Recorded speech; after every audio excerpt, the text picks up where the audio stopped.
আসসালামু আলাইকুম সবাইকে। আজকে আবারও নতুন একটি রেসিপি নিয়ে হাজির হলাম। সবাইকে welcome to recipe by Tanzina. আজকে সবার প্রিয় রসমালাই নিয়ে এসেছি।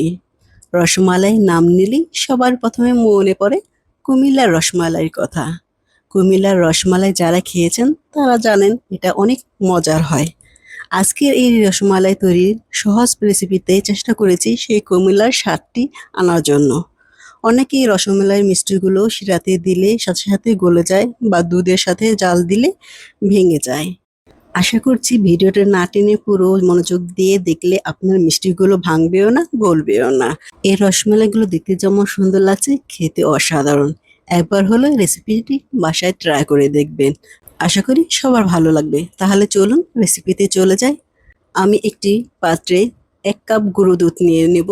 এখানে ফুল ক্রিম গুঁড়ো দুধ নিয়ে নিয়েছি এবং এতে দিয়ে দেব হাফ চা চামচ বেকিং পাউডার। তার সাথে দিয়ে দেব 1 টেবিল চামচ ঘি।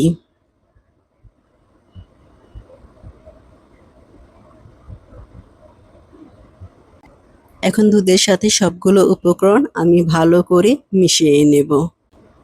দুধের সাথে ঘিটা মেশানো হয়ে গেছে। এখন আমি একটি পাত্রে একটি ডিম নিয়ে ভালো করে ফেটে নেব। ডিমটা ফেটানো হয়ে গেছে। আমি এখন ডিমটা দুধের সাথে দিয়ে ভালো করে মেখে নেব। এটা একটু সময় নিয়ে ভালো করে মেখে নিতে হবে।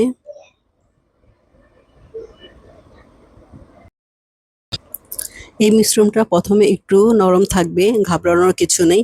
এটা ঢেকে 5 মিনিট রেখে দিলে এটা শক্ত হয়ে আসবে। আমি 5 মিনিটের জন্য ঢেকে রাখলাম। দেখেন এখন আমার হাতে লাগছে না। এখন আমি এখান থেকে অল্প অল্প ড্র নিয়ে হাতের সাহায্যে গোল করে নেব। রসমালাইটা বানানো খুবই সহজ, একটু মনোযোগ দিয়ে দেখলেই বুঝতে পারবেন। হাতের তালুতে নিয়ে গোল বলের মতো করে ঘুরিয়ে নিলি রসমালাই তৈরি। আমি আমার সবগুলো রসমালাই বানানো হয়ে গেছে দেখেন, কত সুন্দর লাগছে দেখতে। হাফ কাপ পরিমাণে চিনি দিয়ে দেব, 2টা এলাচ মুখ চিরে দেব, এটা বাড়তি এটা টেস্ট নিয়ে আসবে। চিনিটা জাল দিয়ে নেব, খুব বেশি জাল দেব না, একটা বলক আসার অপেক্ষা করব। বলক চলে এসেছে। এখন আমি যে রসমালাইগুলো বানিয়ে রেখেছিলাম ওগুলো দুধে দিয়ে দেব। আলতোভাবে একটু নেড়ে দেব। এ পর্যায়ে খুব বেশি নাড়া যাবে না। তারপর আমি ঢাকনা দিয়ে ঢেকে দেব 10 মিনিটের জন্য। ঢাকনার ছিদ্রটা একটি কাগজ দিয়ে আমি বন্ধ করে দেব। এ পর্যায়ে চুলার আঁচ থাকবে মাঝারি, কমানো বা বাড়ানো যাবে না। তাহলে দুধটা যখন বলক এসে বাহিরে উপচে পড়ার চান্স থাকবে তখন ঢাকনাটা একটু উঠিয়ে ভিতরে বাষ্পটা বের করে দেবেন। আবারও ঢাকনাটা ঢেকে দেবেন। এভাবেই রান্না করতে হবে 10 মিনিট। এর মাঝে যদি চুলা কমান বাড়ান তাহলে মিষ্টিটা ভিতরে শক্ত থেকে যাবে এবং নামানোর পরে চুপসে যাবে। 5 মিনিট পরে আমি কড়াইয়ের হাতলটা ধরে একটু দুলিয়ে দিয়েছি। আমার রসমালাইটা হয়েছে। দেখেন আমি রসমালাই উঠিয়ে দেখাচ্ছি, কি সুন্দর ফুলে টইটম্বুর হয়েছে।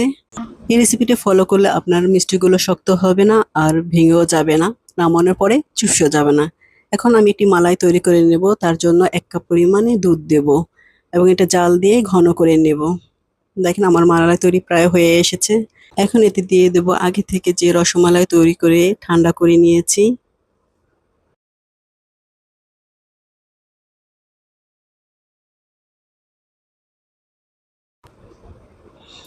দেখেন রসমালাইগুলো ফুলে টইটুম্বুর হয়ে গেছে।